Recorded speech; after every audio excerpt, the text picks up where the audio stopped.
Do you remember a time when someone in your family had a cough so bad it sounded like they were gasping for air? Maybe they even made a whoop sound when breathing in. That could be pertussis, also known as whooping cough. It starts like a normal cold, but gets much worse over time. It's very dangerous for babies and young kids, but adults can get it too. Think about it. Have you ever had a cough that just wouldn't go away, even after 2 weeks?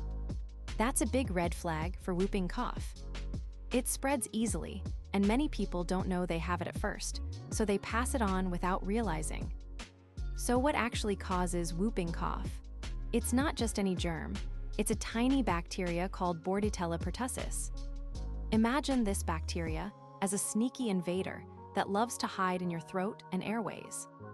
Once it gets in, it releases chemicals that paralyze the tiny cleaners in your lungs, the ones that sweep out dirt and germs. Now the bacteria can grow and cause chaos. How does it spread? Simple. When someone with pertussis coughs or sneezes, tiny droplets fly into the air. If you breathe them in, you can get sick too. For example, think of a child at school who coughs without covering their mouth. Then another kid breathes that air.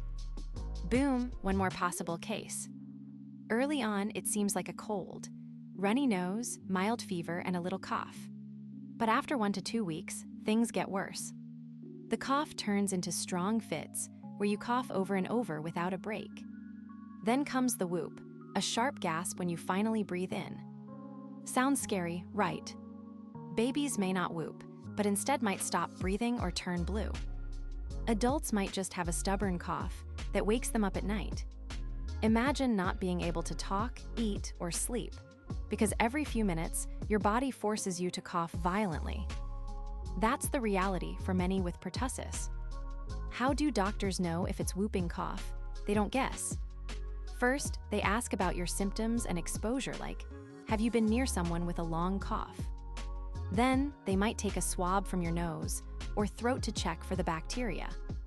Blood tests or chest x-rays can help too. Treatment usually includes antibiotics like azithromycin, especially if caught early. These help kill the bacteria and reduce spread.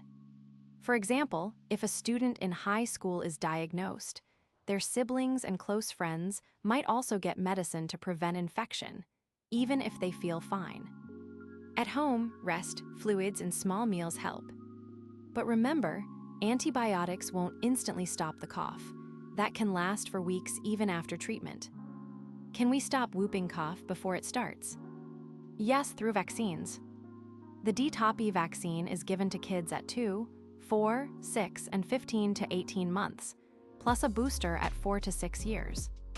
Teens and adults should get Tdap, especially pregnant women. This passes protection to the baby.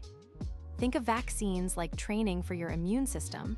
They show your body a wanted poster of the germ, so it knows how to fight back fast.